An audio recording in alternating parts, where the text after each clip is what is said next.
뉴욕 한인회가 정상화위원회 또 비상대책위원회 내부 2개의 위원회로 인해 대립하고 있습니다. 뉴욕시 지하철에서 다른 사람들에게 소리를 지르던 정신질환을 앓고 있던 흑인 남성이 다른 승객에게 제지당하는 과정에서 사망하는 사건이 발생했습니다. 뉴욕시 렌트 가이드라인 위원회가 예비 표결에서 렌트 인상폭을 최대 7% 인상하기로 결정했습니다. FDA가 60세 이상을 대상으로 한 호흡기 세포 융합 바이러스 RSV 예방 백신을 전 세계 최초로 승인했습니다. 현대 기아 자동차가 전국의 보험사 60여 곳으로부터 집단 소송을 당했습니다. 이상은 이 시각 주요 뉴스입니다. 시청자 여러분 안녕하십니까? KBN 뉴스입니다. 뉴욕 한인회가 정상화위원회 또 비상대책위원회 내부 2개의 위원회로 인해 대립하고 있습니다. 서로 동포사회 혼란을 막고 화합을 위한다고 이야기하고 있지만 뉴욕 한인회를 바라보는 동포사회의 시선은 차갑기만 합니다. 오늘 정상화위원회 발족식에 지한샘 기자가 다녀왔습니다. 찰스윤 전 회장이 위원장을 맡은 뉴욕 한인회 정상화위원회가 오늘 공식 출범했습니다. 강익조 김석주 전 회장과 민경환 회칙위원장, 노명섭 뉴욕 한인회 이사가 자리를 함께한 출범식에서 찰스윤 위원장은 지난 3월 7일 역대 회장단 협의회 의결을 통해 구성된 정상화위원회의 정당성을 다시 한번 강조하고 회장 공석으로 인한 혼란을 방지하기 위해 차기 회장 선출을 위한 절차를 진행한다고 밝혔습니다. 정상화위원회는 회장 입후보자가 총회에서 신임을 받지 못할 경우 역대 회장단이 선거에 관한 모든 절차와 결정권을 위임받는다는 한인회 회칙 60조 4항에 입각해 후보자 자격 관련 조항을 적용하지 않고 후보자 등록을 다시 받아 선거를 치를 수 있도록 하겠다고 밝혔습니다. 한인회 회칙 개정 절차 없이 후보자 자격을 변경한다는 의미입니다. 이번 선거를 경선으로 치르기 위해서 이 후보 자격 2년 조항에 대한 것도 역대 회장단의 결정으로 해서 진행을 해도 무난하겠다. 정상위는 회칙상 선관위 구성은 한인회 이사들로만 구성되어야 하지만 이 부분도 회칙 60조 4항을 적용할 수 있다는 판단을 내렸다며 차기 회장 선출을 위한 선거관리위원회 위원장은 민경환 회칙위원장, 부위원장은 이상호 이사장이 맡게 된다고 밝혔습니다. 정상위는 6월 중순까지 차기 회장 선거를 실시하겠다는 계획입니다. 한편 오늘 정상화위원회가 공식 출범하면서 뉴욕 한인회는 앞서 출범한 변종덕 전 회장 등이 주도하는 비상대책위원회와 대립이 현실화됐습니다. 비대위는 오는 20일 총회 개최를 예고하고 있어 뉴욕 한인회 사태는 예측 불가능한 상황으로 전개되고 있습니다.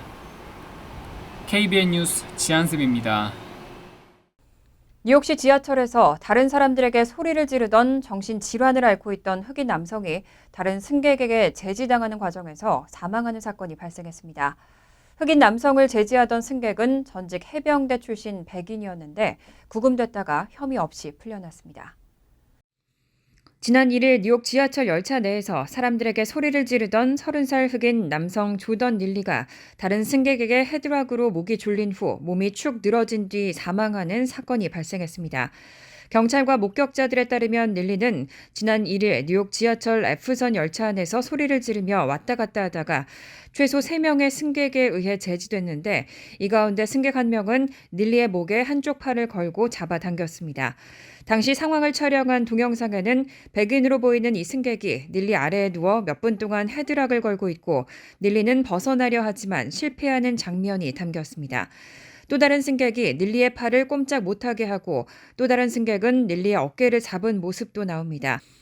하지만 이들이 왜 릴리를 제지했는지는 아직 밝혀지지 않았습니다. 이 과정에서 릴리는 의식을 잃었고 열차가 브로드웨이, 라파예트가 역에 정차한 후 구조대와 경찰이 도착한 후 릴리는 맨하튼의 한 병원으로 옮겨졌지만 결국 사망 선고를 받았습니다. 릴리의 뒤에서 그의 목에 헤드락을 걸었던 승객은 24세의 전직 해병대 군인으로 밝혀졌는데 그는 구금됐다가 혐의 없이 풀려났습니다. 뉴욕시 검시관실은 릴리의 사인을 목졸림에 의한 과실치사로 분류했지만 범죄적 책임에 대한 판단은 사법기관에 맡기겠다고 밝혔습니다. 맨하튼 지방검찰은 조사가 진행 중이라고 밝혔습니다. 한편 닐리는 뉴욕 지하철에서 마이클 잭슨을 따라하며 춤을 추는 사람으로 유명했던 것으로 전해졌습니다. 닐리의 사망 과정을 담은 동영상이 온라인에 퍼지면서 정신질환자를 상대로 과잉 대응을 한 것이라는 비판이 일고 있습니다. 어제 오후에는 닐리가 사망한 지하철역에서 닐리에게 헤드락을 건 백인 남성의 체포를 요구하는 시위도 열렸습니다. 뉴욕시 렌트 가이드라인 위원회가 예비 표결에서 렌트 인상폭을 최대 7% 인상하기로 결정했습니다. 이대로 최종 인상률이 결정되면 뉴욕시 렌트 안정 아파트 100만여 가구의 렌트는 10년 만에 최대폭으로 인상됩니다. 매년 렌트 안정 아파트의 최대 렌트 인상률을 결정하는 뉴욕시 렌트 가이드라인 위원회는 지난 2일 예비 표결에서 리스 1년 연장 시 2에서 5%, 2년 연장 시 4에서 7%로 렌트 인상폭을 결정했습니다. 렌트 안정법 적용을 받는 로프트 역시 1년 연장 시 2에서 5%, 2년 연장 시 4에서 7%까지 렌트를 올릴 수 있도록 결정했습니다. 렌트 가이드라인 위원회는 7월 1일까지 공청회와 최종 표결을 거쳐 인상률을 결정하는데 최종 표결은 오는 6월 21일 진행할 예정입니다.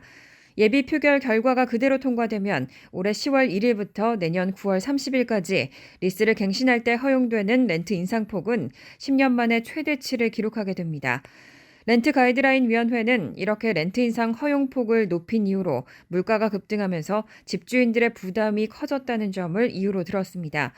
건물 수리비와 재산세, 에너지 비용 상승 등을 감당하려면 너무 낮은 렌트로는 인플레이션을 감당할 수 없다는 설명입니다. 다만 이미 렌트가 상당히 오른 데다 서민들도 생활물가 상승으로 부담이 큰 상황에 반발도 만만치 않습니다. 높은 렌트 인상률에 분노한 세입자 옹호그룹은 이날 예비 표결장에서 회의장 탁자에 올라가 시위를 벌이는 등 강하게 항의했고 이로 인해 회의가 잠시 중단되기도 했습니다. 에릭 애담스 뉴욕시장은 예비 표결 직후 성명을 내고 렌트 가이드라인 위원회는 독립적으로 결정을 내리는 곳이라면서도 뉴요커들이 최대한 거주할 곳을 보장받을 수 있도록 예비 표결에서 정한 렌트 인상폭 이하로 인상률을 최종 결정할 것을 요청한다고 전했습니다. 또 7%의 인상률은 뉴요커들이 감당할 수 있는 수준을 넘어섰다는 점을 분명히 밝힌다고 강조했습니다. 뉴욕주가 미 전역 최초로 신축 건물에서 천연가스를 포함한 화석 연료 사용을 금지하는 법안을 통과시켰습니다. 2026년부터는 7층 이하 신축 건물에서 가스레인지나 가스 보일러 등의 사용이 금지됩니다. 지난 2일 뉴욕주 의회가 모든 신축 건물에서 화석 연료 사용을 금지하는 법안을 통과시켰습니다. 해당 법안은 2026년부터 7층 이하 신축 건물에서 천연가스를 포함한 화석 연료 사용을 금지하는 내용을 담고 있습니다. 때문에 2026년부터 7층 이하 신축 건물에서 가스레인지나 가스 보일러 등의 사용이 금지됩니다. 2019년부터는 이보다 높은 건물에도 법안이 적용됩니다. 다만 대형 상업 공업용 건물과 기존에 지어진 건물은 적용 대상에 포함되지 않습니다. 2022년 뉴욕주 환경보존부 조사에 따르면 건물에서 사용되는 화석 연료는 뉴욕주 전체 온실가스 배출량의 32%를 차지했습니다. 따라서 이번에 통과된 법안은 뉴욕의 천연가스 의존도를 줄이고 기후변화에 대처하는 것을 목표로 하고 있습니다. 특히 이번 금지 조치는 2030년까지 전력의 70%를 태양열 등 재생에너지원에서 공급하고 2040년까지는 전기 생산에서 넷제로 탄소 중립을 달성하겠다는 공약의 일환입니다. 환경단체 RMI는 이 법안으로 2040년까지 탄소 배출량을 최대 610만 톤 감축할 수 있을 것이라고 전망했습니다. 하지만 법안에 대한 거센 반발도 있습니다. 공화당은 해당 규제안이 연방정부의 횡포라고 비난했고 관련 업계에도 일방적인 금지 조처는 소비자와 소외계층의 에너지 부담을 높일 것이라고 지적했습니다. 또 이번 조치는 법적 문제에도 직면할 수 있습니다. 앞서 지난달 연방법원은 캘리포니아주 버클리 당국이 신축 건물에 천연가스를 사용할 수 없게 하는 법안을 통과시키자 연방법이 버클리 규제를 우선한다는 이유로 법안에 제동을 걸었습니다. 뉴욕주 병원들이 환자 안전과 관련된 조사에서 50개 주 가운데 39위로 최저 수준의 평가를 받았습니다. 뉴저지는 조사 대상 병원의 절반이 넘는 51%가 A등급을 받았습니다. 워싱턴 DC에 있는 소비자 감시 비영리 단체인 리프로그가 발표한 자료에 따르면 지난 2022년 가을 전국의 주요 병원들을 대상으로 환자 안전도 조사를 실시한 결과 뉴욕주는 50개 주 가운데 엘라베마주와 함께 공동 39위를 차지했습니다. 리프로그는 이번 조사에서 각 병원의 의료 및 행정자료 등을 바탕으로 병원 내에서의 환자 감염 사례와 의료진의 의료과실 등 다양한 기준을 점수로 환산해 등급을 매겼습니다. 여기서 뉴욕주에는 다행히 최저평가인 F등급을 받은 병원은 없었습니다. 하지만 최고평가인 A등급을 받은 병원은 전체 13%인 19개에 불과했습니다. 또 F등급은 아니더라도 심각 수준인 D등급을 받은 병원은 33개에 달했습니다. 한인들이 많이 찾는 뉴욕시에 있는 병원들도 예외는 아니었는데 플러싱 병원은 D등급, 뉴욕 퀸즈 병원 B등급, 맨하튼에 있는 뉴욕 프레스비테리언 병원은 C등급에 그쳤습니다. 반면 맨하튼에 있는 뉴욕대 랭곤 센터와 롱아일랜드에 있는 노스쇼어 대학병원은 각각 A등급을 받았습니다. 뉴저지주의 경우에는 조사 대상인 병원의 절반이 넘는 51%가 A등급을 받았고 B등급 26%, C등급 22%였고 D등급과 F등급을 받은 병원은 한 곳도 없었습니다. 한인들이 많이 찾는 잉그루드 병원과 해켄색 대학병원, 팰리세이즈 병원 등 북부 뉴저지에 있는 대부분의 병원들은 가장 높은 A등급을 받았습니다. 한편 뉴저지주는 환자 안전에 대한 고려와 의료의 질, 의료 정보의 투명성 등에 있어서 전국 50개 주 가운데 가장 뛰어나다는 평가를 받았습니다. 어제 조지아주 애틀랜타 도심의 한 병원에서 총격이 발생해 1명이 숨지고 4명이 다쳤습니다. 용의자는 현장에서 차량을 훔쳐 달아났다가 6시간 만에 체포됐습니다. 어제 오후 조지아주 애틀랜타 도심의 한 병원에서 총격이 발생했습니다. 경찰에 따르면 이날 오후 1시께 애틀랜타 노스사이드 병원 미드타운에서 24살 용의자 디온 패터슨이 총기를 난사했습니다. 이 총격으로 36살 질병통제예방센터 직원 에이미 세인트 피에르가 사망했고 4명이 중상을 입었으며 이 가운데 3명은 위독한 상태입니다. 경찰은 사상자가 모두 여성이라고 밝혔습니다. 총격 용의자는 현장에서 차량을 훔쳐 도주했지만 6시간 후인 오후 8시께 트루 이스트파크 근처에서 체포됐습니다. 이곳은 메이저리그 애틀랜타 브레이브스의 홈 구장입니다. 애틀랜타 경찰은 이곳에 설치된 차량 번호판 판독기로 도난 차량을 파악해 용의자를 검거했다고 밝혔습니다. 한편 경찰이 이날 총격 사건 직후 시민들에게 실내 대피령을 내리면서 한때 애틀랜타 도심 전체가 마비됐습니다. 병원 환자들은 즉시 인근 호텔로 대피했고 애틀랜타 교육청은 모든 학생들에게 교내에 머물도록 조치했습니다. 경찰은 이후 2시간 후인 오후 3시께 대피령을 해제했습니다. 이번 사건과 관련해 백악관과 정치권은 다시 총기 규제를 촉구하고 나섰습니다. 카린장 피에르 백악관 대변인은 이딴 총격 사건에도 불구하고 의회가 총기 규제 법안을 통과시키지 않고 있다고 지적했습니다. 조지아주를 지역구로 삼은 존 오소프 상원의원과 니케마 윌리엄 사원의원 역시 총기 규제를 촉구하는 입장을 발표했습니다. 총격 직후 애틀랜타 총영사관은 한인 동포 및 여행객들에게 총격 현장 인근에 접근하지 말 것을 권고했습니다. 식품의약국 FDA가 60세 이상을 대상으로 한 호흡기 세포 융합 바이러스 RSV 예방 백신을 전 세계 최초로 승인했습니다.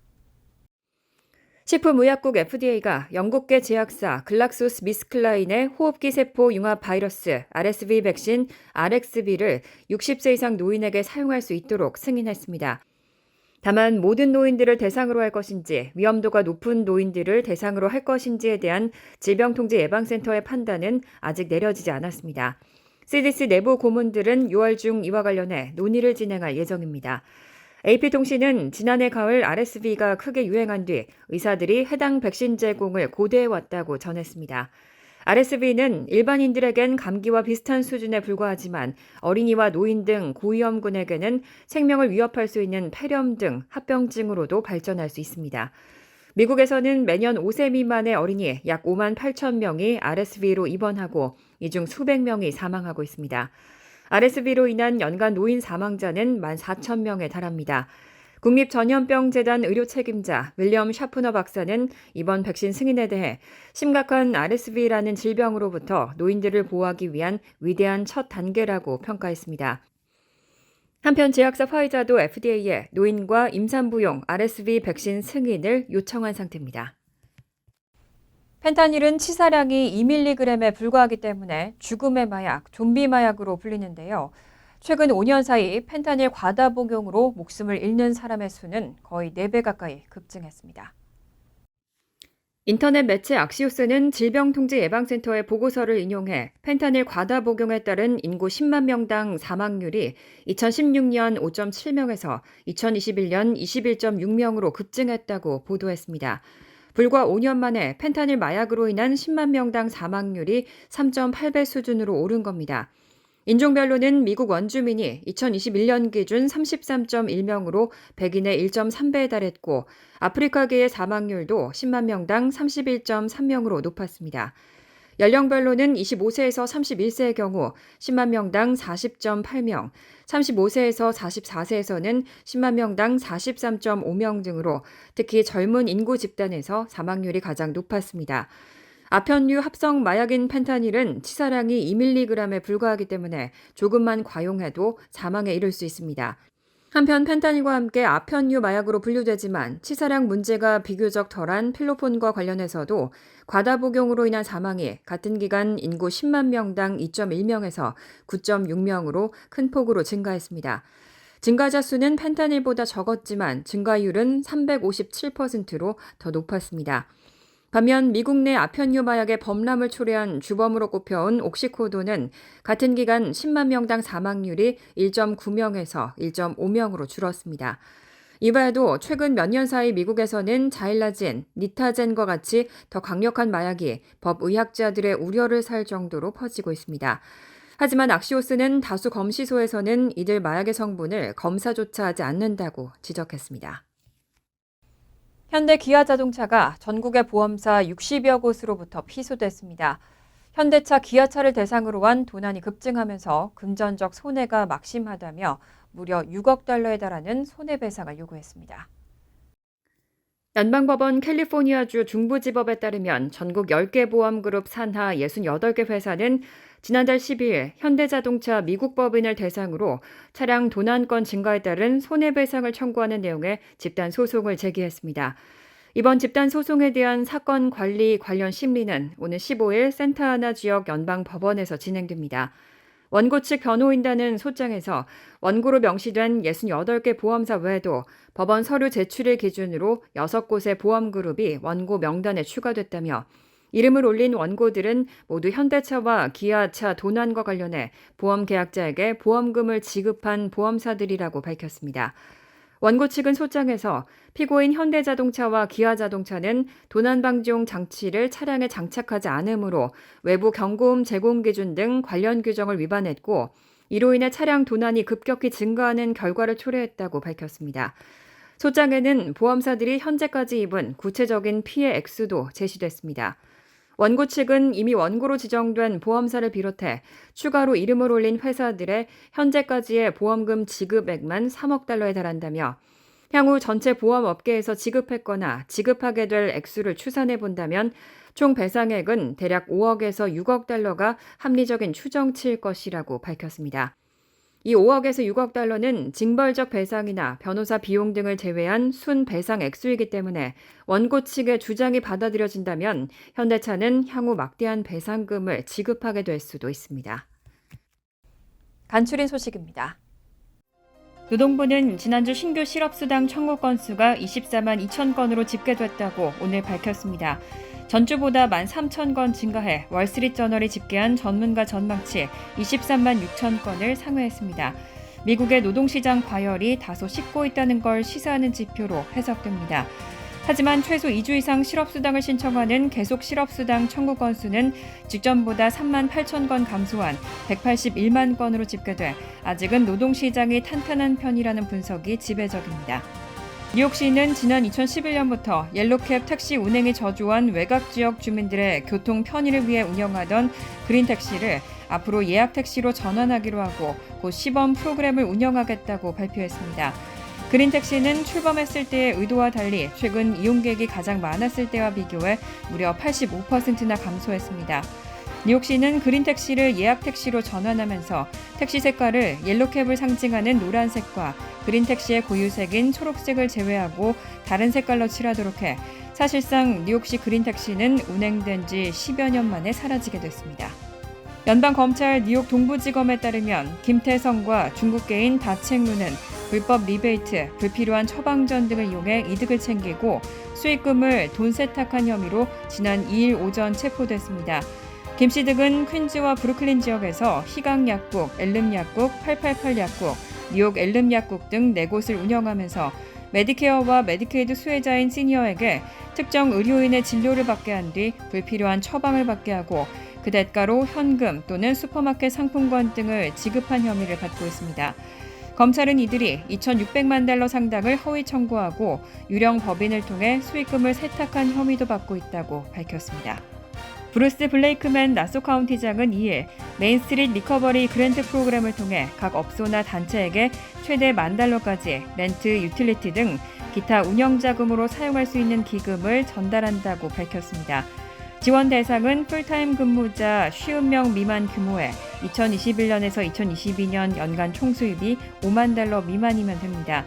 해당 업체는 세금 보고서와 은행 잔고 증명서, 비영리 단체의 경우 단체 입증 서류 등을 함께 제출해야 하고 지난 3년 동안 카운티 정부로부터 지원 기금 수령 내역이 있을 경우 신청 대상에서 제외됩니다. 환율과 증권 소식입니다.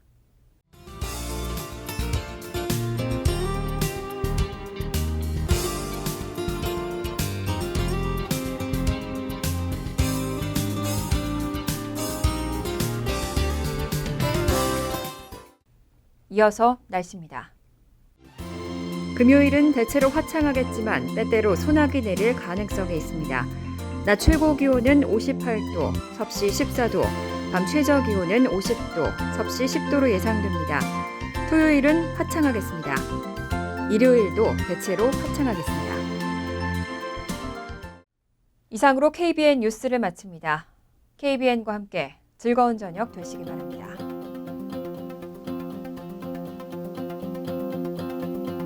미 동부 최대 한인방송 KBN이 제작하는 KBN 뉴스는 웹사이트 mykbn.com 그리고 유튜브와 페이스북에서 다시 보실 수 있습니다. 좋아요, 구독, 알림 설정은 뉴스 제작에 큰 도움이 됩니다.